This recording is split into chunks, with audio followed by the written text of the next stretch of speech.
Hi friends, welcome back to my channel. ഞാൻ നിങ്ങളുടെ അലീന. അപ്പോൾ ഇന്ന് ഒരു പുതിയ സ്റ്റോറിയാണ്. എൻ്റെ ഭാര്യ രമ, വയസ്സ് 21, ഒരു കടയിൽ കണക്കെഴുതാൻ പോകും. വലിയ സുന്ദരിയൊന്നുമല്ല, ഒരു ഇരുനിറം, പിന്നെ തലയും വാലും അങ്ങനെ പറയത്തക്ക പോലെയൊന്നുമില്ല. എൻ്റെ കയ്യിൽ കിട്ടിയതിന് ശേഷം ഞാൻ നന്നാക്കിയെടുത്തതാണ്. ആളൊരു പാവമാണ്, എന്നെ വലിയ കാര്യവുമാണ്. എനിക്കും അവളെ ഇഷ്ടമാണ്. എങ്കിലും നല്ല സർക്കാർ ജോലിയുള്ള ഞാൻ പറയാൻ വിട്ടുപോയി. ഞാൻ ട്രെയിനിലെ ടിടിയാണ്. അവളെ കിട്ടിയത് അവളുടെ അമ്മ രേണുകയെ കണ്ടുകൊണ്ടാണ്. വെളുത്തു കൊഴുത്ത സുന്ദരി, അവരെ ഒന്ന് പൂശുക, അതായിരുന്നു എൻ്റെ ഏക ലക്ഷ്യം. രമ്യയുടെ അച്ഛൻ പണ്ടേ മരിച്ചുപോയി. ഇവളുടെ തല കണ്ടപ്പോഴേ മരിച്ചു എന്നാണ് കേൾവി. രേണുകയ്ക്ക് വയസ്സ് 40ആയി. നല്ല പൊക്കവും ആവശ്യത്തിന് വണ്ണവുമുള്ളൊരു സുന്ദരി. വീട്ടിലെന്നും സെറ്റും മുണ്ടുമാണ് ഉടുക്കുന്നത്. അവരുടെ ആരെയും മയക്കുന്ന ചിരിയും കൊഴുത്ത കരിക്കുകളും പിന്നെ കുലുക്കിയുള്ള നടത്തവും പെണ്ണ് കാണാൻ പോയ ദിവസമേ ഞാൻ ശ്രദ്ധിച്ചു. ഇവരെ എങ്ങനെയും വളയ്ക്കണമെന്ന ചിന്തയോടെയാണ് ഞാൻ രമ്യയെ കെട്ടിയത്. ഇനി എന്നെ പരിചയപ്പെടുത്തിയില്ലല്ലോ അല്ലേ? ഞാൻ ഹരി, വയസ്സ് 27, ജോലി നേരത്തെ പറഞ്ഞല്ലോ. ഞാനും വെളുത്ത് നല്ല സുമുഖനാണ്. എല്ലാവരും എന്നോട് ചോദിച്ചു, ജോലിയും സൗന്ദര്യവും ഉണ്ടല്ലോ, പിന്നെ എന്തിനാ ഇവളെ കിട്ടുന്നത്? നല്ല പെണ്ണിനെ വല്ലതും കിട്ടിക്കൂടെ എന്ന്. പക്ഷേ എൻ്റെ ലക്ഷ്യം അവർക്കറിയില്ലല്ലോ. രേണുക എന്ന സുന്ദരി എൻ്റെ കയ്യിൽ കിടന്ന് പിടയുന്ന ദിവസം, അതിനായാണ് ഈ കല്യാണം പോലും. പക്ഷേ അവരെ വളയ്ക്കുക അത്ര എളുപ്പമല്ല. കാരണം അമ്പലവും മറ്റുമായി നടക്കുന്ന ഒരു സാധു സ്ത്രീ ആരെങ്കിലും വഴിയിൽ വെച്ച് കമൻ്റ് അടിച്ചാൽ അവരെ പാമ്പ് നോക്കുന്ന പോലെ ഒരു നോട്ടം നോക്കും. അത് കണ്ടാൽ തന്നെ പേടിയാകും. എങ്ങനെ ഇവരെ വളയ്ക്കണം എന്നെനിക്കറിയില്ല. രമ്യയെ കെട്ടിയത് വെറുതെ ആയോ? അവർക്ക് എന്നെ മോനെ പോലെ ഇഷ്ടമാണ്. എനിക്ക് വേണ്ടുന്ന ഭക്ഷണമെല്ലാം വെച്ച് തരും. എന്തിന് ബാഗ് എടുത്ത് വെക്കുന്നതും എല്ലാം രേണുകയാണ്. തുണി പോലും പലപ്പോഴും കഴുകിയിടും. രമ്യയ്ക്ക് സമയം കിട്ടില്ല, അതാണ്. ആദ്യമൊക്കെ ഞാൻ അവരെ തടയുമായിരുന്നു. പിന്നെ ഇപ്പോൾ അവർ തന്നെ കഴുകട്ടെ എന്ന് വെക്കും. അതുവഴി വളയ്ക്കാമല്ലോ. പക്ഷേ അതും ചീറ്റി. അവർ എൻ്റെ അടിവസ്ത്രം നീക്കിയിട്ടിട്ട് ബാക്കിയുള്ളതേ കഴുകൂ. എൻ്റെ കാറിൽ മുമ്പിൽ കയറില്ല. ആദ്യം ഭാര്യയില്ലെങ്കിൽ കാറിൽ പോലും കയറില്ലായിരുന്നു. ഇപ്പോൾ അവളില്ലെങ്കിലും കയറും, പക്ഷേ പിറകിലേ കയറൂ. കൂടെ ദൂരെ അമ്പലങ്ങളിൽ പോകണം. അതും എന്നോട് പറയില്ല, ഭാര്യയോട് പറയും. പിന്നെ ഞാൻ കണ്ടുപോകും. അവരെ സന്തോഷിപ്പിച്ച് നിർത്തേണ്ടത് എൻ്റെ ആവശ്യമാണല്ലോ. ഇടയ്ക്ക് ബീച്ചിലും ഒക്കെ കൊണ്ടുപോകും. അപ്പോൾ കൊച്ചുകുട്ടികളെ പോലെ കടൽ നോക്കി നിൽക്കും. എനിക്കത് കാണുമ്പോൾ കെട്ടിപ്പിടിച്ച് ഉമ്മ കൊടുക്കാൻ തോന്നും. മിക്ക ദിവസവും ബെഡ്റൂമിൽ എൻ്റെ കൂടെ കിടക്കുന്ന രമ്യയിൽ രേണുകയാണ് ഞാൻ മനസ്സിൽ സങ്കല്പിക്കുന്നത്. രമ്യയ്ക്കാണെങ്കിൽ ഒരു സ്റ്റാമിനയുമില്ല. നന്നായി ബാറ്റ് ചെയ്തുകൊണ്ടിരിക്കുമ്പോൾ റണ്ണൗട്ട് ആയാൽ എന്ത് കഷ്ടമാണ് എന്നൊരു പരസ്യമില്ലേ? അതാണ് എൻ്റെ അവസ്ഥ. ഒരു പുരുഷനെ പൂർണ്ണമായും തൃപ്തിപ്പെടുത്തേണ്ടത് എങ്ങനെയാണെന്നൊന്നും അവൾക്കറിയില്ല. ചുരുക്കി പറഞ്ഞാൽ ബെഡ്റൂമിൽ ഒരു അട്ടർ ഫെയിലിയറാണ് എൻ്റെ പൊണ്ടാട്ടി. വിഷയത്തിൽ നിന്ന് മാറിപ്പോയല്ലോ. രേണുക അല്ലേ നമ്മുടെ നായിക. അവരെ വളയ്ക്കാൻ പോയിട്ട് നേരെ ചൊവ്വയൊന്ന് സീൻ പിടിക്കാൻ പോലും പറ്റില്ല. അവർ തുണി കഴുകുമ്പോൾ നോക്കാൻ പറ്റില്ല. അത് കുളിമുറിയിൽ നിന്നാണ്. കുളിക്കുന്നതും ഒളിഞ്ഞു നോക്കാൻ പറ്റില്ല. കുളിമുറി അല്പം അകലെ മാറിയാണ്. അതെങ്ങാനും പോയി നോക്കിയാൽ അപ്പുറവും ഇപ്പുറവും എല്ലാം അറിഞ്ഞു നാറും. മീൻ വെട്ടുമ്പോൾ പോയി നിന്നാലും കാര്യമില്ല. തുണിയൊക്കെ നേരെ ഇട്ടിട്ടാണ് അതും. പിന്നെ അടുക്കളയിൽ പെരുമാറുമ്പോൾ പോയി നോക്കുക എന്ന് വെച്ചാൽ ഞാൻ ചെല്ലുമ്പോഴേ ചോദിക്കും, എന്താ മോനെ? അതോടെ മനസ്സിൽ ചീത്തയും പറഞ്ഞ് വെള്ളം കുടിക്കാൻ വന്നതാണെന്ന് പറഞ്ഞ് ഞാൻ ഇറങ്ങും. അവരെ എങ്ങനെ വളയ്ക്കണമെന്നറിയാതെ ഞാൻ കുഴങ്ങുമ്പോൾ ദൈവം എനിക്കൊരു വഴി കാണിച്ചു തന്നു. ഒരു ദിവസം മഴയത്ത് അമ്മായി അമ്മയെ അങ്ങനെ വിളിക്കാം, തെന്നി അടിച്ചു വീണു. കാൽമുട്ട് തറയിൽ നന്നായി ഇടിച്ചു. ഞാൻ അവരെ കോരിയെടുത്ത്. അവർ വേണ്ട എന്നൊക്കെ പറഞ്ഞെങ്കിലും നമ്മളല്ലേ ആള്. ഞാൻ എടുത്ത് അകത്ത് കിടത്തി. അവർ വേദന എടുത്ത് പുളയുകയാണ്. രമ്യ ജോലിക്ക് പോയേക്കുവാണ്. എനിക്ക് ഡേയും നൈറ്റും മാറിയാണ്. അതുകൊണ്ട് ഇന്ന് പോകണ്ട. അമ്മേ, വേഗം വേഷം മാറി വാ. അവർ വേഷം മാറി വന്നതും അവരെയും കൊണ്ട് അടുത്തുള്ള ഹോസ്പിറ്റലിൽ പോയി. പോണ വഴിക്ക് അവർ പറഞ്ഞു, മോനെ നമുക്ക് ആയുർവേദത്തിൽ കാണിക്കാം, ഇതിൻ്റെ അപ്പുറത്ത് ജലജ ഡോക്ടറുണ്ട്. ഞാൻ അങ്ങോട്ട് തന്നെ കൊണ്ടുപോയി. ഇപ്പോൾ അമ്മായിയെ പിടിച്ചിറക്കി. ഇനിയും എടുത്താൽ കാണുന്ന തെണ്ടികൾക്ക് അത് മതി. ഇടിച്ച വശത്തെ കാല് തട്ടാതെ താങ്ങി പിടിച്ചാണ് കൊണ്ടുപോയത്. അമ്മായിയുടെ അതൊക്കെ എൻ്റെ ശരീരത്തിൽ ഉരഞ്ഞുകൊണ്ടിരുന്നു. നല്ല രസമായിരുന്നു. മുട്ടിയുരുമൽ എന്നെ ചൂട് പിടിപ്പിച്ചു. കുറേ കാലമായി കൊതിച്ച് നടന്നതാണ്. പക്ഷേ എൻ്റെ സന്തോഷം അധികം നീണ്ടു നിന്നില്ല. പെട്ടെന്ന് തന്നെ ഡോക്ടറുടെ മുറിയിലെത്തി. ആരുമില്ലാതെ ഈച്ച അടിച്ചുകൊണ്ടിരിക്കുകയാണ് ഡോക്ടർ. കാണാൻ സുന്ദരിയൊക്കെ തന്നെ, പക്ഷേ എൻ്റെ സുന്ദരി അതല്ലല്ലോ. അതുകൊണ്ട് ഞാൻ അവരെ വായി നോക്കാതെ രേണുക വീണ കാര്യമൊക്കെ പറഞ്ഞു കൊടുത്തു. പിന്നെ ഡോക്ടർ അവരെ പരിശോധിക്കാൻ കൊണ്ടുപോയി. ഞാൻ തന്നെ പിടിച്ചുകൊണ്ടാക്കി കൊടുത്തു. അമ്മായിയുടെ കാലൊക്കെ കാണണമെന്നുണ്ടെങ്കിലും ഞാൻ മാറി നിന്നതേ ഉള്ളൂ.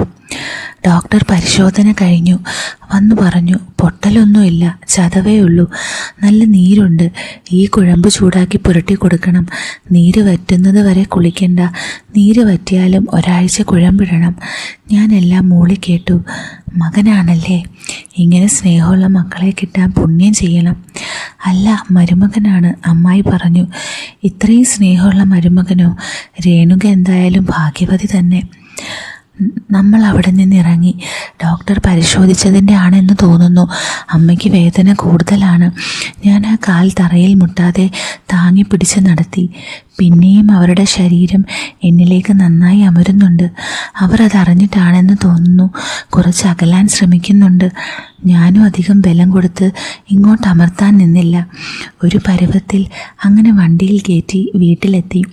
വീട്ടിൽ സ്റ്റെപ്പൊക്കെ ഉള്ളത് കൊണ്ട് ഞാൻ എടുക്കാമെന്ന് കരുതി. പിടിച്ച് നടത്തുന്നതാണ് ലാഭമെങ്കിലും എൻ്റെ സുഖം മാത്രം നോക്കിയാൽ പോരല്ലോ. ഞാൻ എടുക്കാൻ പോയപ്പോൾ അമ്മായിക്ക് വീണ്ടും മടി. അതൊന്നും കാര്യമാക്കാതെ ഞാൻ എടുത്തോണ്ട് പോയി കിടത്തി. ഡോക്ടർ തന്ന കഷായം എടുത്തു കൊടുത്തു. വേഷം മാറിയിട്ട് വന്ന് കുഴമ്പ് ചൂടാക്കിക്കൊണ്ട് വന്നു. അപ്പോഴേക്കും അമ്മായി ഡ്രസ്സൊക്കെ മാറ്റി വേറെ ഇട്ടിരുന്നു. മോനെ, ഞാൻ ഇട്ടോളാം.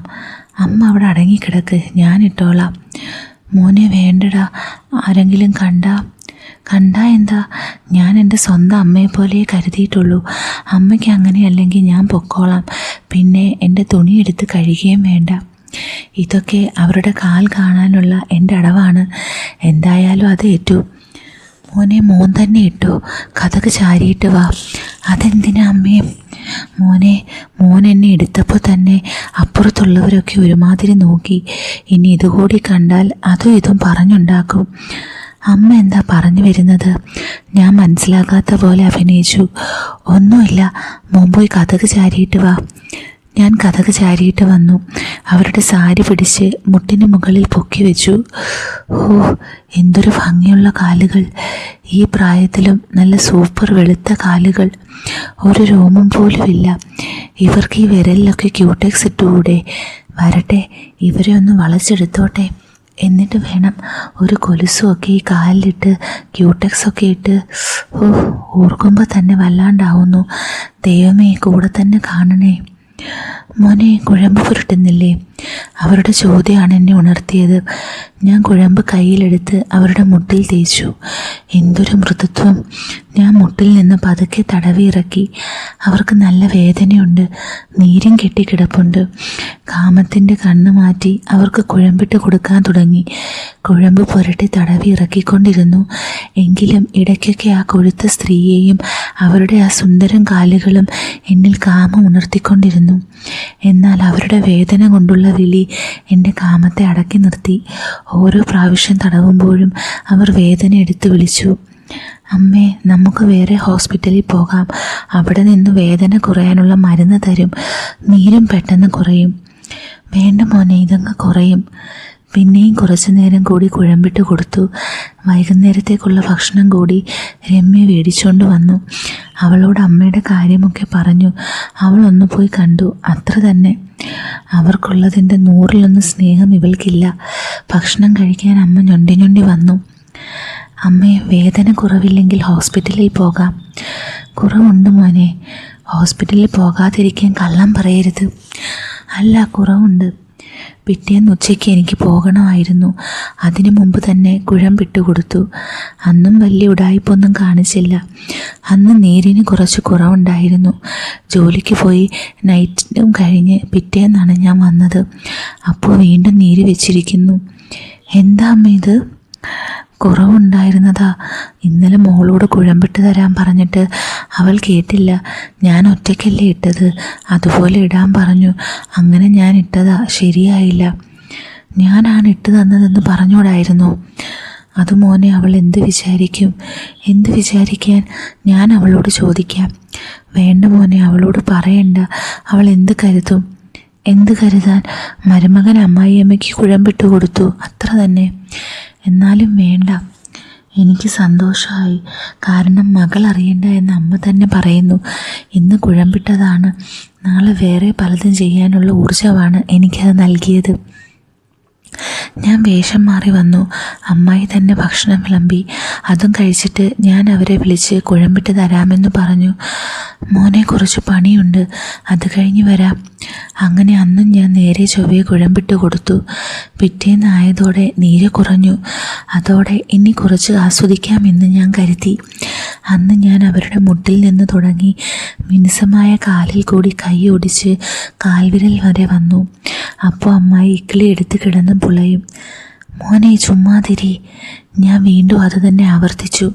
വിരലിൻ്റെ അറ്റത്ത് വന്ന് നന്നായി ഒന്നിക്കിളി ഇട്ടു. അമ്മായിയുടെ കാലിൽ കൂടി വിരലൊടിക്കുമ്പോൾ എനിക്ക് വല്ലാതെയായി. ആ വിരലുകളൊക്കെ കയ്യിലെടുത്ത് ഉമ്മ വയ്ക്കാൻ തോന്നി. പതുക്കെ നിയന്ത്രിച്ച് നിന്നു. ആ കൊഴുത്ത കാലുകളെ തടവാനെങ്കിലും ഭാഗ്യം കിട്ടിയല്ലോ. അങ്ങനെ അന്നത്തെ തിരുമൽ അവസാനിച്ചു. പിറ്റേന്ന് തിരുമുമ്പോൾ കുറച്ചുകൂടി മുകളിലേക്ക് പോകാൻ ഞാൻ പ്ലാൻ ചെയ്തു. അങ്ങനെ ഞാനന്ന് തിരുമ്മിക്കൊണ്ടിരുന്നപ്പോൾ അമ്മായിയുടെ മുട്ടിന് മുകളിലേക്ക് കൈവച്ചു. തുണിയും അല്പം പൊക്കി. മോനെ, മുട്ടിലാടാ വേദന. ഇതും പറഞ്ഞുകൊണ്ട് ഞാൻ പൊക്കിയ തുണി അവർ പിടിച്ചിട്ടു. ഞാൻ ചമ്മി നാറി എന്ന് പറഞ്ഞാൽ മതിയല്ലോ, കാൽമുട്ടിന് താഴെയെങ്കിലും ഉണ്ടല്ലോ എന്ന് ഞാൻ ആശ്വസിച്ചു. ഒരാഴ്ച തടവി കഴിഞ്ഞപ്പോൾ അമ്മായി നിർത്താൻ പറഞ്ഞെങ്കിലും ഞാൻ നിർത്തിയില്ല. ഇപ്പോൾ സ്ഥിരം ഞാൻ കാൽ തടവി കൊടുക്കും. അതിനിടയ്ക്ക് ഇരുന്ന് സംസാരിച്ച് നമ്മൾ അടുത്തു. പഴയ മരുമകൻ അമ്മായിയമ്മ അപരിചിതത്വം മാറി. അമ്മായി എന്നോട് നേരിട്ട് കാര്യങ്ങൾ പറയാൻ തുടങ്ങി. മുമ്പ് സാധനം മേടിക്കണമെങ്കിൽ പോലും രമ്യയോട് പറയുമായിരുന്നു. ഇപ്പോൾ എല്ലാം മാറി. എന്നോട് നന്നായി സംസാരിക്കും. അമ്മായി ഇത്രയൊക്കെ സംസാരിക്കുമോ എന്ന് എനിക്ക് സംശയമായി. ഒരിക്കൽ കാറിൽ രമ്യ ഇല്ലാതെ കയറിയപ്പോൾ ബാക്കിൽ കയറിയിരുന്നു. ഞാൻ ദേഷ്യപ്പെട്ടിട്ട് ഫ്രണ്ടിലിരിക്കാൻ പറഞ്ഞു. മോനെ, കുറച്ചു ദൂരം പോട്ടെ, ഞാൻ ഇറങ്ങി ഫ്രണ്ടിലിരിക്കാം. അതെന്താ അമ്മേ? എടാ, അടുത്തുള്ളവർ അതും ഇതും പറയും. എന്ത്? അതൊന്നുമില്ല, നീ വണ്ടി വിട്. കുറച്ച് ദൂരം കഴിഞ്ഞപ്പോൾ ഇറങ്ങി ഫ്രണ്ടിലിരുന്നു. ഇങ്ങനെയൊക്കെ ആണെങ്കിലും അമ്മായി എൻ്റെ വരുതിയിലാക്കണമെന്ന് എൻ്റെ ലക്ഷ്യം അകന്നു നിന്നു. അങ്ങനെ ഇരിക്കെ ഒരു ദിവസം ജോലിക്ക് പോയപ്പോൾ വയ്യായിക കാരണം തിരിച്ചു വന്നപ്പോൾ രാത്രിയായി. ഫോണിൻ്റെ ചാർജും തീർന്ന് വെട്ടമില്ലാതെ നടന്നു വരികയാണ്. വീട്ടിനടുത്ത് എത്തിയപ്പോൾ ആരോ നിൽക്കുന്നത് പോലെ പെട്ടെന്ന് ലൈറ്റ് വന്നു. നോക്കുമ്പോൾ അമ്മായി നിന്ന് മൂത്രം ഒഴിക്കുന്നതാണ്. അപ്പോൾ അവരെന്നെ കണ്ടു. മൂത്രമാണെങ്കിൽ പിടിച്ചിട്ട് നിൽക്കുന്നതുമില്ല. അവർ വെപ്രാളപ്പെട്ടപ്പോൾ കുറച്ച് മൂത്രം തുണിയിലും വീണു. എന്നെ കണ്ട ജാള്യതയാണ് മുഖത്ത്. ഞാൻ പിന്നെ അവിടെ നിന്നില്ല, നേരെ കയറി മുറിക്കകത്ത് പോയി. പിറ്റേന്ന് എന്നെ കണ്ടപ്പോൾ അമ്മായിയുടെ മുഖത്തൊരു വല്ലായ്മ. രമ്യ പോണത് വരെ ഞാനൊന്നും മിണ്ടിയില്ല. രമ്യ പോയതും ഞാൻ കളിയായി സംസാരിച്ചു. ഇപ്പോഴല്ലേ മനസ്സിലായത് അവിടെ എന്താ ഇത്ര നാറ്റമെന്ന്. നാറിയിട്ട് വയ്യ. അയ്യേ, ഇവിടെ ബാത്റൂമില്ലേ? മോനെ, പെട്ടെന്ന് പറ്റിപ്പോയതാണ്. പറ്റിപ്പോയതൊന്നുമല്ല, അവിടെ സ്ഥിരം നാറ്റമാണ്. അമ്മയുടെ സ്ഥിരം സ്ഥലം അതാണ്. മോനെ, അമ്മയ്ക്ക് പറ്റിപ്പോയി. നീ ആരോടും പറയരുത്. പിന്നെ പറഞ്ഞുകൊണ്ട് നടക്കാൻ പറ്റിയ കാര്യമല്ലേ? അയ്യേ, കൊച്ചു കുട്ടികൾ പോലും ഇപ്പം മുറ്റത്ത് നിന്ന് മുള്ളില്ലല്ലോ. അയ്യേ, അയ്യേ അയ്യേ. അമ്മായി ഇരുന്ന് കരഞ്ഞു. അതെ, കരയുകയൊന്നും വേണ്ട. ഞാൻ കളിയാക്കില്ല എന്നൊന്നും പറയുന്നില്ല. ഇടയ്ക്ക് കളിയാക്കും, അതിന് കരയണ്ട. ഞാൻ ഇതും പറഞ്ഞ് പോയി കിടന്നുറങ്ങി. ഉച്ചയ്ക്ക് ഭക്ഷണം കഴിക്കാൻ അമ്മായി വിളിച്ചപ്പോഴാണ് ഉണർന്നത്. അങ്ങനെ ഭക്ഷണമൊക്കെ കഴിച്ചിട്ടിരുന്നു. പിന്നെ അമ്മായി പോയി കിടന്നു. എഴുന്നേറ്റപ്പോൾ എനിക്ക് ചായയും കൊണ്ട് തന്നു. ചായ കുടിച്ചു കഴിഞ്ഞ് ഞാൻ അമ്മായിയുടെ കാലെടുത്ത് മടിയിൽ വെച്ച് തടവാൻ തുടങ്ങി. മുട്ടുതൊട്ട് താഴോട്ട് തടവിക്കൊണ്ടിരുന്നു. ഞാൻ മുറ്റത്ത് നിന്ന് മുള്ളിയ കാര്യം പറഞ്ഞ് ചെറുതായി കളിയാക്കാൻ തുടങ്ങി. ഇനി ഓരോന്ന് പറഞ്ഞാൽ ഞാൻ എഴുന്നേറ്റ് പോകും. പോയാൽ ഞാൻ പിറകെ നടന്ന് പറയും, എന്നാലും എന്ത് പണിയാ ഐഹേ. ഇതും പറഞ്ഞതും അമ്മായി ഇറങ്ങിപ്പോയി. മുറിയിൽ കയറി വാതിലടച്ചു. ഞാൻ വാതിലിനരികിപ്പോയി വിളിച്ചു, അതേ പിണക്കമാണോ? ഇനി പറയില്ല. അമ്മായി ഒന്നും മിണ്ടിയില്ല. ഞാൻ പുറത്ത് ജനാലയുടെ അടുത്ത് പോയി നിന്ന് വാതിൽ തുറക്കാൻ പറഞ്ഞു. അവിടെ നിന്ന് വിളിച്ചാൽ അപ്പുറത്തും ഇപ്പുറത്തും ഉള്ളവർക്കെല്ലാം കാണാം. അമ്മേ, വാതിൽ തുറക്ക്. എടാ, നീ നാറ്റിക്കുവോ? ആരെങ്കിലും കണ്ടാൽ എന്ത് കരുതും? നീ മുന്നിൽ വാ, ഞാൻ വാതിൽ തുറക്കാം. ഞാൻ മുന്നിൽ പോയപ്പോൾ അമ്മായി വാതിൽ തുറന്നു. പക്ഷേ ഇപ്പോഴും മുഖം തെളിഞ്ഞിട്ടില്ല. ഞാൻ കളിയാക്കിയതിനാണോ പിണക്കം? ഇതൊക്കെ ഒരു തമാശയായി കണ്ടാൽ പോരെ? തമാശ അത്ര തമാശയില്ലെങ്കിലോ? നീ ഇന്നാളൊരു വൃത്തികേട് കാട്ടിയിട്ട് ഞാൻ കണ്ടിട്ട് വല്ലതും പറഞ്ഞോ? പറയണമായിരുന്നു. ആരെങ്കിലും പറയണ്ട എന്ന് പറഞ്ഞോ? എനിക്ക് നാണവും മാനവും ഉണ്ട്, നിന്നെപ്പോലെയല്ല. അതുകൊണ്ടായിരിക്കും തുണിയും പൊക്കി വെച്ച് വഴിയിൽ നിന്ന് മുള്ളിയത്. ഇനി നീ എന്നോട് മിണ്ടണ്ട. ഓ ശരി, അതെ, ഞാൻ കളിയാക്കാതിരിക്കാം. എനിക്കൊന്ന് വയറ് കാണിച്ചു തരുമോ? നീ ആരോടാണ് സംസാരിക്കുന്നതെന്ന് മറന്നുപോയോ? ഞാൻ നിൻ്റെ ഭാര്യയുടെ അമ്മയാണ്. അതിനെന്താ? അതൊന്ന് കാണിക്കാനല്ലേ പറഞ്ഞുള്ളൂ. അല്ലാതെ ബാക്കി കൂടി പറ. തുണി അഴിക്കാനൊന്നും പറഞ്ഞില്ലല്ലോ. അത് കേട്ടതോടെ അവരുടെ മുഖം ദേഷ്യം കൊണ്ടിരണ്ടു. മേലാ നീ എൻ്റെ അടുത്ത് മിണ്ടിപ്പോകരുത്. നിന്നെ എൻ്റെ സ്വന്തം മോനെ പോലെയാണ് കണ്ടത്. കുറച്ച് കുറുമ്പ് കാട്ടിക്കോട്ടെ എന്ന് കരുതിയപ്പോൾ ഇതും പറഞ്ഞ് കരഞ്ഞുകൊണ്ട് വാതിലടച്ചു. എനിക്കൊന്നും മനസ്സിലായില്ല. വയറ് കാണിച്ചു തരാൻ പറയുന്നത് അത്ര വലിയ തെറ്റാണോ? അന്ന് വൈകുന്നേരം രമ്യ വന്ന് ഭക്ഷണം കഴിക്കാനിരുന്നപ്പോൾ ഞാൻ രമ്യയോട് സംസാരിക്കാൻ തുടങ്ങി. രമ്യേ, നമ്മുടെ തൊടിയിൽ അപ്പടി കാടായല്ലോ. ഇഴജന്തുക്കൾ വല്ലതും ഉണ്ടോ എന്തോ? രമ്യ പറഞ്ഞു, ചേട്ടാ, അമ്മ ഇവിടെ മൊത്തം വെട്ടിത്തളിച്ചിടാമെന്ന് പറഞ്ഞല്ലോ. അമ്മയ്ക്ക് അവിടെ തൊടിയിൽ കാടുള്ളതാവും ഇഷ്ടം. ഞാനിത് പറഞ്ഞതും അമ്മായി ഇരുന്ന് വിക്കി പേടിയോടെ എന്നെ നോക്കുകയാണ്. രമ്യ, ചേട്ടൻ എന്താണ് പറയുന്നത്? കാട് പിടിച്ചത് അമ്മയ്ക്ക് എങ്ങനെ ഇഷ്ടമാവാനാണ്? അല്ല, അമ്മയ്ക്ക് ചെടികളും പൂക്കളും ഇഷ്ടമല്ലേ? ആളൊരു പ്രകൃതി സ്നേഹിയല്ലേ? നിൻ്റെ അമ്മ തന്നെയാണെങ്കിലോ ആ കാട് വളർത്തുന്നത്. പിന്നെ കാടവും മറവും ഒക്കെ ഉണ്ടെങ്കിൽ മറയത്ത് കാര്യങ്ങൾ സാധിക്കാമല്ലോ. ഇത് പറഞ്ഞതും അമ്മായി എൻ്റെ തുടയിൽ നുള്ളി. പറയല്ലേ എന്ന് കണ്ണ് കാണിച്ചു. ചേട്ടൻ എന്തൊക്കെയാ പറയുന്നത് എന്ന രീതിയിൽ രമ്യ ചിരിച്ചു തള്ളി. ഞാൻ വിഷയം മാറ്റാൻ തുടങ്ങി. ആ കുളത്തിന് ചുറ്റും കാട് പിടിച്ച് കിടക്കുന്നില്ലേ? അതാണ് പറഞ്ഞത്. ഏത് കുളത്തിന് ചുറ്റും? നീ ലോകത്തൊന്നും അല്ലേ? കണ്ണ് തുറന്ന് നടന്നാലേ ഇത് കാണാൻ പറ്റൂ. ഞാൻ ശ്രദ്ധിക്കാറില്ല. ചേട്ടൻ അമ്മയെ കുറ്റം പറയുന്ന എന്തിനാ? ചേട്ടനെ വെട്ടിക്കൂടെ? നീ ഇത് പറയും. വെട്ടാൻ ചെന്നാൽ നിൻ്റെ അമ്മ സമ്മതിക്കണ്ടേ? ഒന്ന് പോ ചേട്ടാ.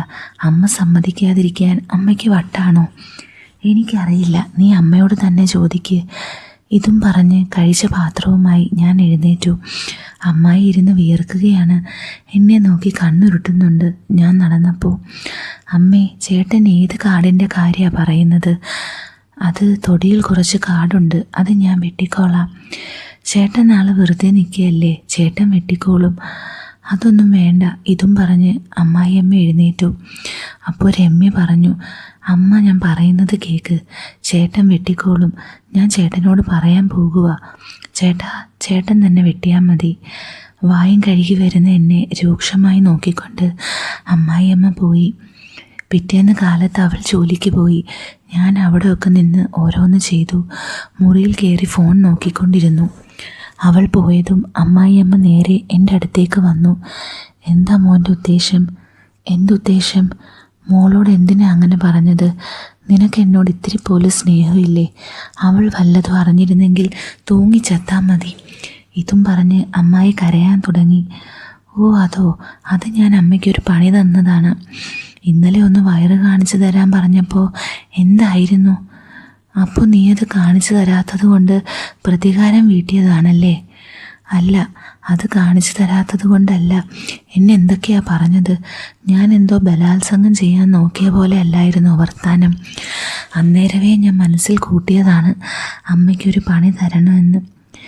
എന്തായാലും മോൻ ഇങ്ങനെ ചെയ്യുമെന്ന് ഞാൻ കരുതിയില്ല. അമ്മ അങ്ങനെ പറയുമെന്ന് ഞാൻ കരുതിയില്ല. കാണിക്കാൻ പറ്റിയില്ലെങ്കിൽ അത് പറഞ്ഞാൽ പോരെ? ഇത്രയുമായ സ്ഥിതിക്ക് ഇനി അത് കണ്ടിട്ടേ ഉള്ളൂ. ഓഹോ, എന്നാലൊന്ന് കണ്ടാട്ടെ. അവൾ വരട്ടെ, ഇന്ന് ബാക്കി കൂടി പറയണം എനിക്ക്. എല്ലാം പറഞ്ഞേക്കാം. നീ എന്നെ ബ്ലാക്ക്മെയിൽ ചെയ്യുവാണോ? ആണെന്ന് കൂട്ടിക്കോ. ഞാൻ മോളോട് പറയും മോൻ എന്നെ കയറി പിടിച്ചെന്ന്. ഓ നന്നായി, അതോടെ എന്നെ അവൾ പറഞ്ഞു വിടും. ആർക്കും നഷ്ടം? എനിക്കോ നിങ്ങളുടെ മോൾക്കോ? നീ രണ്ടും കൽപ്പിച്ചാണല്ലേ? അതെ. എന്നാ ഇതാ കണ്ടോ, ഇനി ഇത് കാണാണ്ട് നിനക്കൊന്നും നഷ്ടപ്പെടണ്ട. അമ്മായി പാവാട അല്പം താഴ്ത്തി വയർ കാണിച്ചുകൊണ്ട് പറഞ്ഞു.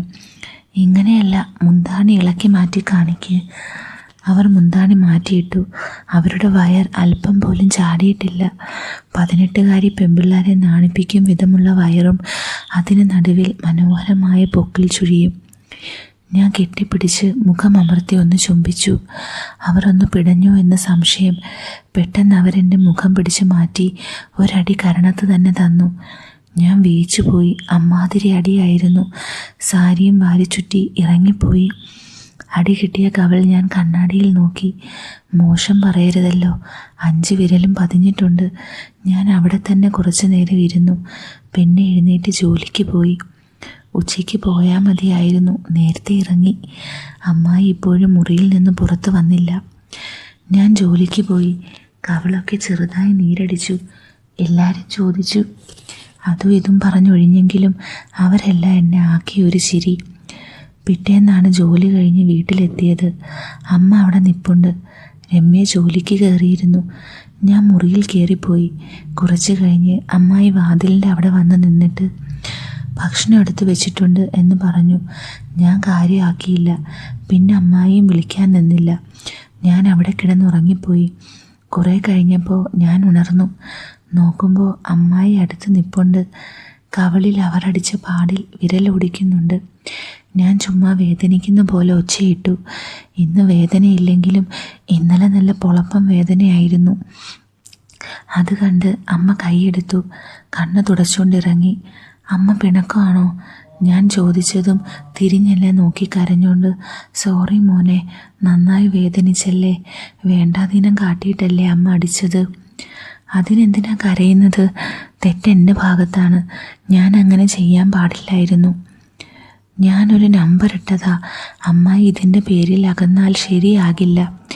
പിന്നെ ഈ അമൂല്യ കനി എന്നിൽ നിന്ന് അകലും. ഇതിനെ പയ്യെ ആസ്വദിച്ച് കഴിക്കണം. അമ്മായി എന്നെ വിശ്വാസം വരാതെ നോക്കേണ്. എന്നും കരുതി അമ്മ എന്തൊരടിയാ അടിച്ചേ? ഓഫീസിൽ എല്ലാവരും എന്നോട് ചോദിച്ചു. ഞാൻ നാറിപ്പോയി. അത് പറഞ്ഞപ്പോൾ അമ്മ ചെറുതായി ചിരിച്ചു. ആ, അമ്മ ചിരിച്ചേ. ഇനി ഭക്ഷണം എന്താ? വിശക്കുന്നു. വാ മോനെ. ഭക്ഷണം കഴിച്ചുകൊണ്ടിരുന്നപ്പോൾ അമ്മായിയമ്മ ഉപദേശം തുടങ്ങി. അമ്മ പറയാൻ പോണത് എന്താണെന്നറിയാം. ഞാൻ നിൻ്റെ ഭാര്യയുടെ അമ്മയാണ്. എന്നോട് ഇങ്ങനെയൊന്നും പെരുമാറരുത്. അതൊക്കെയല്ലേ. ഇന്നലെ പെട്ടെന്ന് കണ്ടപ്പോൾ അങ്ങനെ പറ്റിപ്പോയി. ഇനി ഉപദേശിച്ച് എന്നെ കൊല്ലരുത്. ഞാനിതൊന്ന് കഴിച്ചോട്ടെ. ഞാനിത് പറഞ്ഞപ്പോൾ അമ്മായി എന്നോട് ചോദിച്ചു, നീ എന്താടാ ഇങ്ങനെ? എല്ലാം അറിയുകയും ചെയ്യാം, എന്നാലും വഷളത്തരമാണ് കയ്യിൽ. ഞാൻ വഷളത്തരം കാണിക്കുന്നതേ എൻ്റെ രേണുവിനോടാ. ഞാൻ കൈ കൊണ്ട് അവരെ ചേർത്ത് പിടിച്ചുകൊണ്ട് പറഞ്ഞു. എൻ്റെ കൈ വിടിയിച്ചുകൊണ്ട് അമ്മായി എന്നെ അടിക്കാൻ എന്ന രീതിയിൽ കൈ ഓങ്ങി. ഞാൻ തടഞ്ഞുകൊണ്ട് പറഞ്ഞു, ഇന്നിന്നെ അടിക്കല്ലേ, നീര് കുറഞ്ഞു വരുന്നതേ ഉള്ളൂ. അമ്മായി ചിരിച്ചുകൊണ്ട് നിന്നതേ ഉള്ളൂ. എന്നാലും ഒടുക്കത്തെ അടിയായിപ്പോയി. ശത്രുക്കളോട് പോലും ഇങ്ങനെ ചെയ്യരുത്. ഞാൻ വിചാരിച്ച പോലെയല്ല, നല്ല ശക്തിയുണ്ട്. മോന് നല്ലതുപോലെ വേദനിച്ചോ? ഇല്ല, നല്ല സുഖമായിരുന്നു. അതുപോട്ടെ, അമ്മ കഴിച്ചാ? ഇല്ലടാ. എന്നായിരുന്നു കഴിക്ക്. അങ്ങനെ ആ പ്രശ്നം അവിടെ അവസാനിച്ചു. ഇപ്പോൾ പഴയ പോലെ അമ്മായിയുടെ കാൽ എൻ്റെ മടിയിലെടുത്ത് വെച്ച് ഞാൻ തടവി കൊടുക്കും. ആ കാലുകൾ കാണുമ്പോഴേ എനിക്ക് മൂടാകും. മുട്ടുവരെ മാത്രമേ തടവൂ. പയ്യെ പയ്യെ മുകളിലോട്ട് കയറാം. അങ്ങനെ ഒരു ദിവസം തടവിക്കൊണ്ടിരിക്കുമ്പോൾ ഞാൻ അവരുടെ കാൽ പിടിച്ച് ഒരധിക സ്വാതന്ത്ര്യം കാണിച്ചു. അവർ ഞെട്ടി കാൽ വലിച്ചു. എനിക്ക് നല്ല സുഖം കിട്ടിയെങ്കിലും അമ്മായി പിണങ്ങിയാലോ എന്നാലോചിച്ച് ഞാൻ അടങ്ങിയിരുന്നു. പക്ഷെ അന്ന് രാത്രി കിടന്നപ്പോൾ കുറച്ചുകൂടി മുന്നേറാമായിരുന്നു എന്നെനിക്ക് തോന്നി. അങ്ങനെ പിറ്റേന്ന് അമ്മായിയുടെ കാലൊഴിയുമ്പോൾ ഞാൻ അറിയാത്ത പോലെ വീണ്ടും കുരുത്തക്കേട് കാണിച്ചു. അമ്മായി കാൽ വലിച്ചെങ്കിലും ഞാൻ വീണ്ടും പിടിച്ച് തുടർന്നുകൊണ്ടിരുന്നു. അവരുടെ കാൽവിരലുകൾ അതിലുരയുമ്പോൾ കിട്ടുന്ന സുഖം എനിക്ക് പറഞ്ഞറിയിക്കാൻ പറ്റില്ല. ആ കാൽ പിടിച്ച് വെച്ച് മൊത്തം ഒന്നൊഴിഞ്ഞു. അത്ര ആയപ്പോഴേക്കും അമ്മായി കാൽ വലിച്ചൂരി എടുത്ത് ഇറങ്ങിപ്പോയി. പിറ്റേന്ന് ഞാൻ കാൽ തടവാൻ വിളിച്ചെങ്കിലും വന്നില്ല. എന്താ അമ്മേ, വാ, ഞാൻ തടവിത്തരാം. വേണ്ട മോനെ, വാ അമ്മേ, കളിക്കാതെ വന്നേ. ഇത്ര ദിവസം ഒരു കുഴപ്പമില്ലായിരുന്നല്ലോ, പിന്നെ ഇന്നിപ്പോൾ എന്താ? മോനെ, അത് മോൻ്റെ പോക്ക് അത്ര ശരിയല്ല. ഓ, അത്രയ്ക്ക് പവറാണെങ്കിൽ വരണ്ട. ഇനി എന്നോട് മിണ്ടാനും വരണ്ട. ഞാനൊരു നമ്പർ ഇറക്കി നോക്കി. ഇപ്പോൾ വിട്ടുപോയ അമ്മായിയെ വളയ്ക്കുക എന്നെൻ്റെ മോഹം വെള്ളത്തിൽ വരച്ച വല പോലെയാകും. അന്ന് വൈകിട്ട് അമ്മായി ചായ കൊണ്ട് തന്നെങ്കിലും ഞാൻ മേടിച്ചില്ല. അമ്മായി കുറേ നിർബന്ധിച്ചുവെങ്കിലും ഞാൻ മിണ്ടിയില്ല. പിന്നെയും അമ്മായി കുറച്ചു നേരം നിന്നിട്ട് പോയി. പിറ്റേന്നും എന്നെ ഭക്ഷണം കഴിക്കാൻ വിളിച്ചെങ്കിലും ഞാൻ പോയില്ല. ഞാൻ മുറിയിൽ തന്നെ ഇരുന്നു. കുറച്ച് കഴിഞ്ഞപ്പോൾ അമ്മായി എൻ്റെ മുറിയിൽ വന്നു. മോനെ, നീ എന്താ ഇങ്ങനെ? വാ, വന്ന് വല്ലതും കഴിക്ക്. ഞാൻ ഒന്നും മിണ്ടിയില്ല. മോനെ, ഞാൻ കാൽ തടവാൻ സമ്മതിക്കാത്തത് മോൻ അതിര് കടക്കുന്നു എന്ന് തോന്നിയത് കൊണ്ടാണ്. ഞാൻ എന്ത് ചെയ്തു എന്ന് അമ്മ പറയുന്നത്? മോൻ എൻ്റെ കാല് പിടിച്ചു അവിടെ. ഓ, അതാണല്ലേ, അമ്മയുടെ കാൽ അവിടെ ഒന്ന് തട്ടിപ്പോയി. അതാണല്ലേ ഞാൻ ചെയ്ത വലിയ തെറ്റ്. അത് ക്ഷമിക്കാൻ പോലും അമ്മയ്ക്ക് പറ്റിയില്ലെങ്കിൽ അമ്മ എന്നോട് മിണ്ടണ്ട. എനിക്കൊന്നും പറയാനില്ല. ശരി, മോൻ കാല് തടവിക്കോ, പക്ഷേ അങ്ങനെ തട്ടരുത്. ഓ, അങ്ങനെ കഷ്ടപ്പെട്ട് സമ്മതിക്കണ്ട. സന്തോഷത്തോടെ തന്നെയാണ് സമ്മതിച്ചത്. മോൻ എഴുന്നേറ്റ് വാ, കാപ്പി കുടിക്കാം. അങ്ങനെ ഞാൻ അതിൽ വിജയിച്ചു. വൈകുന്നേരം കാൽ തടവിയപ്പോൾ ഞാൻ അറിയാത്ത പോലെ 1-2 വട്ടം പഴയ പണി ചെയ്തു. അപ്പോൾ അവർ മനഃപൂർവ്വം കാൽ വലിച്ചുകൊണ്ടിരുന്നു. ഇവരെ അത്ര പെട്ടെന്ന് വീഴ്ത്താൻ പറ്റുമെന്ന് തോന്നുന്നില്ല. ഭഗീരഥ പ്രയത്നം തന്നെ വേണം. 2 ദിവസം കഴിഞ്ഞ് അങ്ങനെ ഇരിക്കുമ്പോഴാണ് അമ്മായി കീറിയ ഒരു ബ്ലൗസ് ഇട്ടിരിക്കുന്നു. മുതുകുഭാഗത്താണ് കീറൽ. ആദ്യം അവരുടെ മുതുക് നോക്കി വെള്ളം ഇറക്കിയെങ്കിലും എനിക്ക് മോശം തോന്നി. അമ്മായിയെ വിളിച്ച് ചോദിച്ചു, എന്തോന്ന് അമ്മായി ഇത്, മൊത്തം കീറിയിരിക്കുവാണല്ലോ. മോനെ, അത് അവിടെ കുനിഞ്ഞപ്പോൾ കീറിപ്പോയി. ഇന്ന് കുളിക്കുമ്പോൾ മാറ്റാം എന്ന് കരുതി. മോന് കുറച്ചിലായോ? എനിക്ക് കുറച്ചിലൊന്നും ഇല്ലമ്മേ. ആരെങ്കിലും കണ്ടാ എന്ത് വിചാരിക്കും? അന്ന് വൈകുന്നേരം ഭക്ഷണം കഴിച്ചിട്ട് രമ്യയോട് സംസാരിച്ചുകൊണ്ടിരുന്നപ്പോഴാണ് അമ്മായി സൂചിയും നൂലും എടുത്തുകൊണ്ട് വന്ന് കീറിയ ബ്ലൗസും വേറെ 1-2 പാവാടയും എല്ലാം എടുത്തിട്ട് കുത്തിത്തയ്ക്കുന്നു. എനിക്കത് കണ്ടപ്പോൾ എൻ്റെ മുഖത്ത് തന്നെ കാർക്കിച്ച് തുപ്പാനാണ് തോന്നിയത്. ഞാൻ അവരുടെ ശരീരം നോക്കി വെള്ളം ഇറക്കി നടന്നു. ഇതുവരേക്കും അവർക്ക് നേരെ ഉടുക്കാൻ ഡ്രസ്സുണ്ടോ എന്ന് പോലും നോക്കിയില്ല. പിറ്റേന്ന് രമ്യ പോയപ്പോൾ, അമ്മേ, വേഗം ഒരുങ്ങി വാ. എങ്ങോട്ടാടാ? അതറിഞ്ഞാലേ വരത്തുള്ളോ? അതല്ല, ഇവിടെ കുറച്ച് ജോലിയുണ്ട്. വരുന്നെങ്കിൽ വാ. നീ എന്തിനാ ഒന്നും പറഞ്ഞ് രണ്ടാമത്തേതിന് പിണങ്ങുന്നത്? ഇതും ചോദിച്ചുകൊണ്ട് അമ്മായി കയറിപ്പോയി. പിന്നിലെ ആട്ടവും ആസ്വദിച്ച് ഞാൻ നിന്നു. ഒരു സാരിയും ഉടുത്തിറങ്ങി വന്നു. ഞാൻ കാറും എടുത്തുകൊണ്ട് നേരെ അടുത്തുള്ള തുണിക്കടയിൽ പോയി.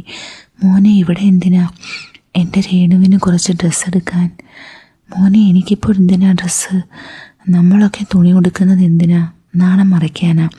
അമ്മയ്ക്ക് എന്തിനാണെന്ന് എനിക്ക് അറിഞ്ഞൂടാ. വരുന്നെങ്കിൽ വാ. അമ്മായി ഇറങ്ങി വന്നു. ഞാൻ 2-3 സാരിയൊക്കെ എടുത്തു കൊടുത്തു. മോനെ, എനിക്കിതൊന്നും വേണ്ട, ഒരെണ്ണം മാത്രം മതി. അമ്മായി അവിടെ മിണ്ടാതെ നിന്നാൽ മതി. വീട്ടിലൊടുക്കാൻ സെറ്റും മുണ്ടും വേണ്ടേ? വാ. അതും 3-4 എണ്ണം എടുത്തു. മോനെ, ഒരുപാട് പൈസയാകും, ഇത്ര ഒന്നും വേണ്ട. ഞാനൊന്ന് കടുപ്പിച്ച് നോക്കിയതേയുള്ളൂ. ബ്ലൗസിൻ്റെ തുണിയും ആവശ്യത്തിനെടുത്തു, പാവാടയും. അമ്മേ, പോയി അടിയിലിടുന്നത് മേടിച്ചുകൊണ്ട് വാ. മോനെ, ഇത് മതി. എന്തേ, അടിയിലൊന്നും ഇടില്ലേ? കൂടുതൽ ഷോ കാണിച്ചാൽ ഞാൻ പോയി മേടിക്കും. അത് വേണോ? 2ഉം 5-6 എണ്ണം വെച്ചെടുത്തോ. കുറവെങ്ങാനും ആണെങ്കിൽ ഞാൻ പോയി എടുക്കും. അമ്മായി പോയി മേടിച്ചുകൊണ്ട് വന്നു. ഞാൻ തുറന്നു നോക്കിയപ്പോൾ വേണ്ട മോനെ, അതൊന്നും നോക്കണ്ട, താഴെ ഫുൾ ഞാൻ കണ്ടതാ, അത്രയൊന്നും ഇല്ലല്ലോ. ഇതും പറഞ്ഞ് ഞാൻ നോക്കിയതും ഇതിനേക്കാൾ വില കുറഞ്ഞത് ഫുട്പാത്തിൽ പോലും കിട്ടില്ല. അമ്മാതിരി സാധനം മേടിച്ചു വെച്ചേക്കുന്നു. അമ്മായി 2 ലക്ഷം രൂപ ലാഭിച്ചല്ലോ. എന്താടാ? അല്ല, ഇത്രയും വില കുറഞ്ഞത് തപ്പി കണ്ടുപിടിച്ച് ലാഭിച്ച കാര്യമാണ്. ഒരുപാട് ബുദ്ധിമുട്ടിയോ? ഇതാരും കാണില്ലല്ലോ, അടിയിലിടുന്നതല്ലേ. ഓ അപാരം, എന്നാൽ പിന്നെ ഇടാതെ നടന്നുകൂടെ? അപ്പോൾ അത്രയും ലാഭമായല്ലോ. അയ്യേ കുയ്യേ, ഇങ്ങോട്ട് വാ. ഞാൻ അമ്മായിയെ വിളിച്ചു കൊണ്ടുപോയി ഞാൻ തന്നെ നല്ലതെടുത്തു കൊടുത്തു. മോനെ നീ പൊയ്ക്കോ, ഞാൻ എടുത്തോളാം. ഒരു പ്രാവശ്യം എടുത്തതല്ലേ, ഇനി ഞാൻ എടുത്തോളാം. അതും പറഞ്ഞ് ഞാൻ വേണ്ട ഇന്നേഴ്സ് എടുത്തു കൊടുത്തു. ഇതൊന്ന് കയ്യിൽ കിട്ടിക്കോട്ടെ, ഞാൻ ശരിയാക്കി തരാം. അങ്ങനെ അമ്മായിക്ക് ആവശ്യത്തിന് ഡ്രസ്സ് എടുത്തു കൊടുത്തു. അമ്മായി മാക്സി വല്ലതും വേണോ? നീ പോയേ, എൻ്റെ വായിലിരിക്കുന്നത് കേൾക്കാതെ. അതെന്താ, മാക്സി വല്ല ചീത്ത വാക്ക് വല്ലതുമാണോ? ഞാൻ ഇത്രയും കാലം ഇതൊക്കെ ഇട്ടതേ, ഇനിയും അങ്ങനെ ആയിരിക്കും. അല്ലാതെ കണ്ട കോപ്രായം കാട്ടാൻ എന്നെ കിട്ടില്ല. വേണ്ടെങ്കിൽ വേണ്ട, അതിനിങ്ങനെ കിടന്ന് ചാടണ്ട. അല്ല, മോനൊന്നും മേടിക്കണ്ടേ? ഞാൻ പിന്നെ അവളുമായി വരുമ്പോൾ മേടിക്കാം.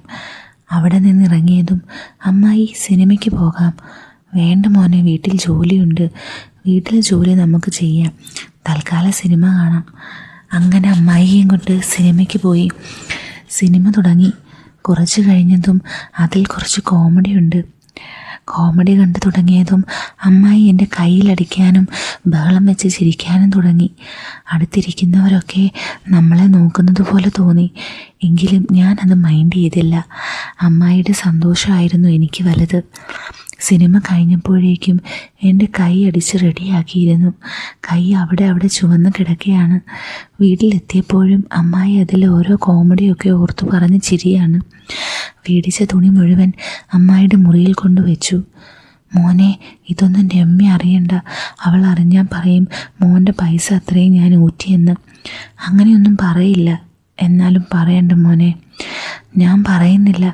ഓരോ കോമഡി പറഞ്ഞ് അവളുടെ മുന്നിലിരുന്ന് ചിരിക്കാതിരുന്നാൽ മതി. പിന്നെ എനിക്കിന്ന് വൈകുന്നേരം പോകണം. അതിനു മുമ്പ് ഇതൊക്കെ ഒന്ന് ഇട്ട് കാണിക്കണേ. വൈകിട്ട് ഞാൻ പോകാനിറങ്ങിയപ്പോൾ അമ്മായിയമ്മ ഞാൻ കൊടുത്ത പുതിയ സാരിയും ഉടുത്ത് നിൽപ്പുണ്ട്. പഴയ ഏതോ ബ്ലൗസാണ്. എന്തായാലും ഞാൻ മേടിച്ചു കൊടുത്ത സാരി നന്നായി ചേരുന്നുണ്ട്. ഞാൻ അടിമുടി നോക്കി. കൊള്ളാം. അമ്മേ, പൊക്കലിന് താഴെ വെച്ചുടുക്ക്, അതാണ് ഭംഗി. അത്ര ഭംഗി വേണ്ട, പ്ലീസ് പ്ലീസ്. മിണ്ടാതിരിയടാ, ഇന്നാളൊരു പ്രാവശ്യം കണ്ടത് ഓർമ്മയുണ്ടല്ലോ. അമ്മ എന്നെ വിരട്ടുകയാണോ? അന്നത്തെ പോലെ ഒന്നും ചെയ്യില്ല. ഒന്ന് കാണിച്ചു തന്നാൽ മതി. പറ്റില്ല അമ്മ, സത്യമായിട്ട് ഞാൻ ഒന്നും ചെയ്യില്ല. ഒന്ന് കണ്ടാൽ മതി. ഇത് പറഞ്ഞ് ഞാൻ അമ്മായിയുടെ തലയിൽ തൊട്ട് സത്യം ചെയ്തു. അമ്മായി വീണ്ടും അറച്ച് നിൽക്കുകയാണ്. ഇന്ന് കാണിച്ചു തന്നില്ലെങ്കിൽ ഞാൻ ഒരിക്കലും മിണ്ടില്ല. നിന്നെ കൊണ്ട് തോറ്റല്ലോ. അന്നത്തെ പോലെ വല്ലതും ഉണ്ടായാലാണ്. ഇല്ലമ്മേ. അമ്മായി എനിക്ക് അന്നത്തെ പോലെ ഒന്നുകൂടെ കാണിച്ചു തന്നു. എനിക്ക് കണ്ടിട്ട് നിയന്ത്രണം വിട്ടു. എങ്കിലും കൊടുത്ത വാക്കിനെ ഓർത്തും ഇനിയും അമ്മായിയെ പിണക്കാൻ വയ്യാത്തത് കൊണ്ടും ഞാൻ നല്ല കുട്ടിയായി ജോലിക്ക് പോയി. അങ്ങനെ ആ ശനിയാഴ്ച അമ്മായിയുടെ ചേച്ചിയുടെ മോൾ അവരുടെ മോളെ വീട്ടിൽ കൊണ്ടാക്കിയിട്ട് എന്തോ മീറ്റിങ്ങിനെന്ന് പറഞ്ഞു പോയി. അത് ഒരു 6ൽ പഠിക്കുന്ന കുട്ടി, പേര് സ്വപ്ന. ഞാനും സ്വപ്നയും വളരെ വേഗം കൂട്ടായി. അങ്ങനെ അന്ന് വൈകുന്നേരം അവൾക്ക് ബീച്ചിൽ പോകണമെന്ന് പറഞ്ഞു. ഞാൻ സമ്മതിച്ചു. രമ്യയെ വിളിച്ചപ്പോൾ അവൾക്ക് വരാൻ വൈകുന്നേരം ആയപ്പോൾ ഞാനും അമ്മായിയും സ്വപ്നയും കൂടി ബീച്ചിൽ പോയി. കടൽ കണ്ടതും സ്വപ്ന ഓടിയിറങ്ങി. മോളെ അധികം ഉള്ളിലേക്ക് പോകല്ലേ എന്ന് വിളിച്ചു പറഞ്ഞു. മോനെ ഒന്ന് പോയി പിടിക്കടാ. എനിക്ക് വയ്യ നനയാൻ. അമ്മയുടെ ബന്ധുവല്ലേ, പോയി പിടി. എടാ ഒന്ന് ചെല്ല്. ഇല്ല, എനിക്ക് നനയാൻ വയ്യ. എന്നെ തുറിച്ച് നോക്കിയിട്ട് എന്തോ പിറുപിറുത്തുകൊണ്ട് അവളുടെ പുറകെ അമ്മായിയമ്മയും പോയി. ഞാൻ കരയ്ക്ക് നിന്ന് നോക്കിക്കൊണ്ടിരുന്നു. സ്വപ്ന കടലിലേക്ക് ഇറങ്ങിയിട്ട് തിര വരുമ്പോൾ ഓടി തിരിച്ചു കയറുകയാണ്. ഇതിനിടയിൽ അമ്മായി അവളുടെ പിറകെ ഓടുന്നുണ്ട്. അവൾ തിരിച്ചു വന്നപ്പോൾ പിടിച്ചു വെച്ചു. എന്നാൽ സ്വപ്ന അമ്മായിയുടെ കൈ പിടിച്ച് വീണ്ടും ഓടി. അമ്മായി കൂടെയും. ഒരു തിര വന്നപ്പോൾ ദാ കിടക്കുന്ന രണ്ടും കൂടി. ഞാനും പാൻറ് ചുരുക്കി വെച്ചിട്ട് അവരുടെ അടുത്തേക്ക് ഓടി. രണ്ടിനെയും പിടിച്ചെഴുന്നേൽപ്പിച്ചു. അപ്പോഴേക്കും ഒരു വലിയ തിര വന്നു. നമ്മൾ മൂന്നിനെയും മറിച്ചിട്ടു. അമ്മായി എൻ്റെ നെഞ്ചത്താണ് വന്ന് വീണത്. അമ്മായിയുടെ നെഞ്ച് എൻ്റെ നെഞ്ചത്ത് വന്നിടിച്ചു. അരക്കെട്ട് എൻ്റെ അരക്കെട്ടിലും. ആ സുഖത്തിൽ ഞാൻ അമ്മായിയെ അമർത്തി പിടിച്ചു. അമ്മായി എന്നെ തള്ളി മാറ്റി എഴുന്നേൽക്കാൻ നോക്കിയാണ്. ഞാനും അമ്മായിയെ വിട്ടു. അമ്മായി എഴുന്നേൽക്കാൻ ശ്രമിച്ചിട്ട് പറ്റുന്നില്ല. സാരി മൊത്തം നനഞ്ഞ് മണലൊക്കെയായി എഴുന്നേൽക്കാൻ പറ്റാത്തതാണ്. ഞാൻ എഴുന്നേറ്റ് അമ്മായിയെ പിടിച്ച് എഴുന്നേൽപ്പിച്ചു. സ്വപ്നയെ നോക്കിയപ്പോൾ അവൾ ഇപ്പോഴും കളിക്കുകയാണ്. ഇതെപ്പോൾ എഴുന്നേറ്റോടി? അവൾ വീണ്ടും ഉള്ളിലേക്ക് ഇറങ്ങി എന്നെ കൂടെ വിളിച്ചു. ഞാനും അമ്മായിയെ പിടിച്ചുകൊണ്ട് സ്വപ്നയുടെ കൂടെ പോയി. വീണ്ടും ഒരു തിര വന്ന് നമ്മളെ തള്ളിയിട്ടു. ഇത്തവണ തിര വന്നപ്പോഴേ ഞാൻ അമ്മായിയുടെ ഇടുപ്പിൽ പിടിച്ച് എന്നോട് ചേർത്തു. തിര വന്നടിച്ചതും ഞാനും അമ്മായിയും വീണു. കെട്ടിപ്പിടിച്ച് മറിഞ്ഞു വീണു. ഇത്രയും ആയപ്പോൾ എൻ്റെ നിയന്ത്രണം വിട്ടു. ഞാൻ പിടുത്തം മുറുക്കിയിട്ടു. അമ്മായി കൈപിടിച്ച് മാറ്റി എഴുന്നേൽക്കാൻ ശ്രമിച്ചു. വീണ്ടും വീണു. എന്തിനേറെ പറയുന്നു, കിട്ടിയ ഗ്യാപ്പിൽ ഞാൻ നന്നായി മുതലാക്കി. വെള്ളം നനഞ്ഞിരിക്കുന്നത് കൊണ്ട് നല്ല രസമായിരുന്നു. ഞാനങ്ങ് കത്തിക്കയറി.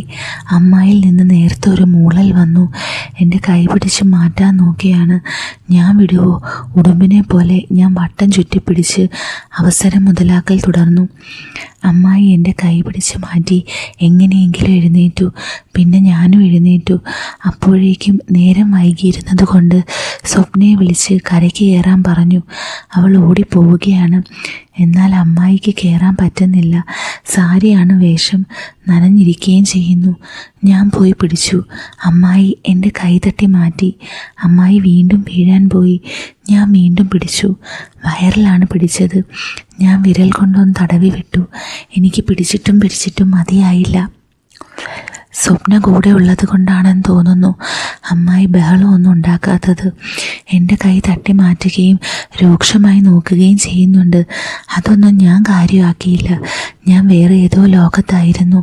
കാമത്തിൻ്റെ ലോകത്ത് പറന്ന് നടക്കുകയായിരുന്നു. അങ്ങനെ വണ്ടിയിൽ കയറി വീട്ടിലെത്തിയതും സ്വപ്ന ഇറങ്ങി ഓടി.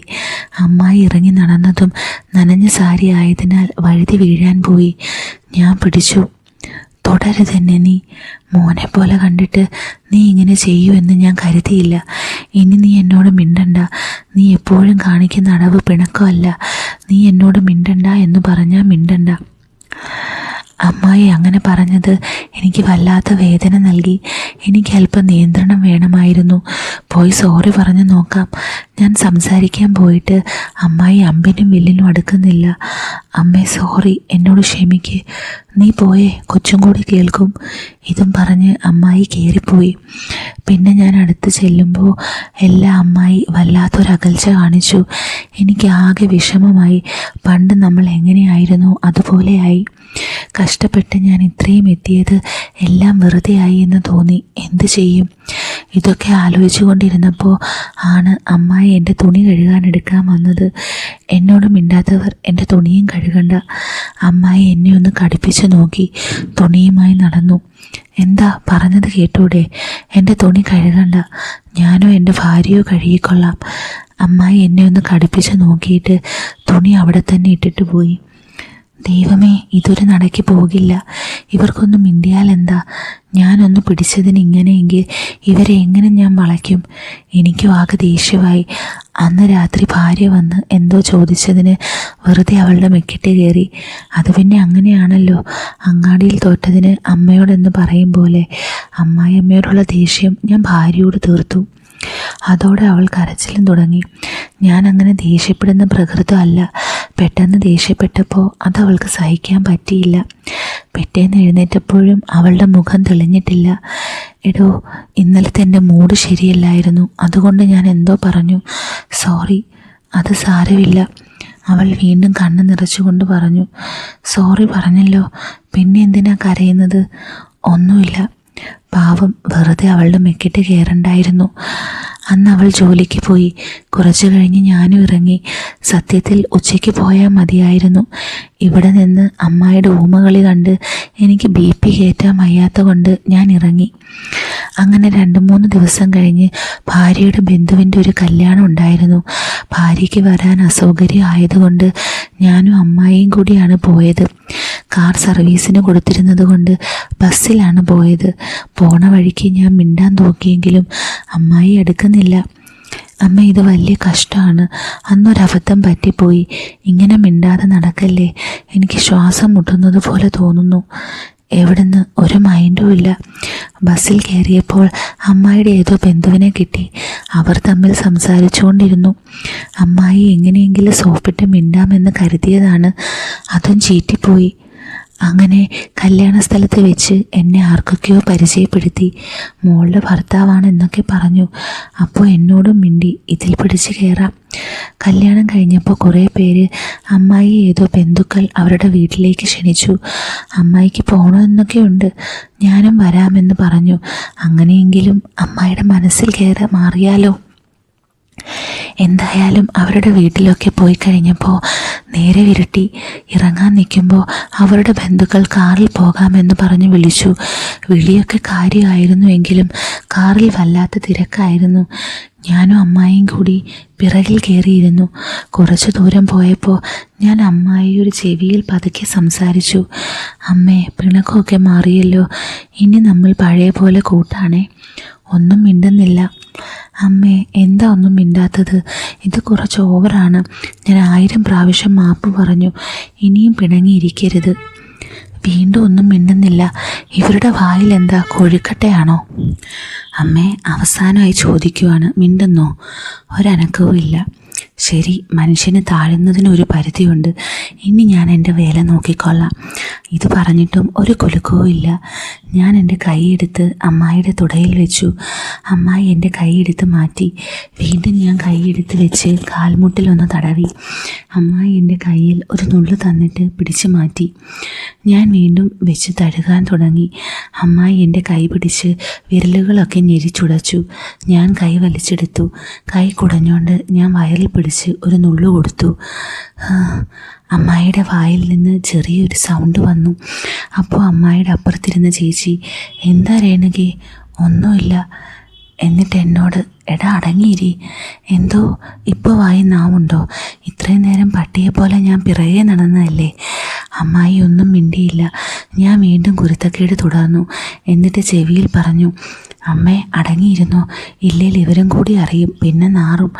അമ്മായി എന്നെ ഒന്ന് കടുപ്പിച്ചു നോക്കി. ഞാൻ അമ്മായിയുടെ കാലിൽ ഒരു നുള്ളുകൂടി കൊടുത്തു. ഇത്രയും ദിവസം എൻ്റെ അടുത്ത് മിണ്ടാതെ നടന്ന ദേഷ്യം അത്രയും എനിക്കുണ്ടായിരുന്നു. അമ്മായി കടിച്ചു പിടിച്ച് നിൽക്കുകയാണ്. ഒരു കൈ വെച്ച് എന്നെ എതിർക്കുന്നുണ്ട്. മറ്റേ കൈ അമ്മായിയുടെ അടുത്തിരുന്ന ചേച്ചിയുടെ കയ്യിലാണ്. അവരെന്തൊക്കെയോ സംസാരിക്കുകയാണ്. അമ്മായിയും വിട്ട് മറുപടി പറയുന്നുണ്ട്. ഇത് തന്നെ അവസരമെന്ന് ഞാൻ കരുതി. ഞാൻ അവസരം പരമാവധി മുതലാക്കാൻ തുടങ്ങി. അമ്മായി വെട്ടിത്തിരിഞ്ഞെന്നെ നോക്കി. അവർ ഇരിക്കുന്നത് കൊണ്ട് ഒന്നിനും വയ്യ. അല്ലെങ്കിൽ എപ്പോഴും എൻ്റെ ചെകിടടിച്ച് തകർത്തേനെ. എന്തായാലും ഇനിയൊരവസരം കിട്ടില്ല. നന്നായി ഒന്ന് പിടിക്കുകയെങ്കിലും ചെയ്യാം. അതോർത്തെങ്കിലും സമാധാനിക്കാമല്ലോ. ഞാൻ പൂർവാധിക ശക്തിയോടെ പണി തുടർന്നു. അമ്മായി ഒന്ന് മുരണ്ടു. എന്താ രേണുകേ? അടുത്തിരുന്ന ചേച്ചിയാണ്. ഒന്നുമില്ല. ഇതൊന്നും ഞാൻ കേട്ടില്ല. വേറെ ചിന്തകൾ മാത്രമായിരുന്നു എൻ്റെ മനസ്സിൽ. അമ്മായിയുടെ ഒരു കൈ എൻ്റെ ഇടത് കൈ കൊണ്ട് പിടിച്ചിരിക്കുകയാണ്. അമ്മായി കൈ വിടുവിക്കാൻ നോക്കിയാണ്. ഞാൻ അമ്മായിയുടെ ചെവിയിൽ പറഞ്ഞു, കൂടുതൽ ബലം പിടിച്ച് ആ ചേച്ചിയെ കൂടി അറിയിക്കേണ്ട.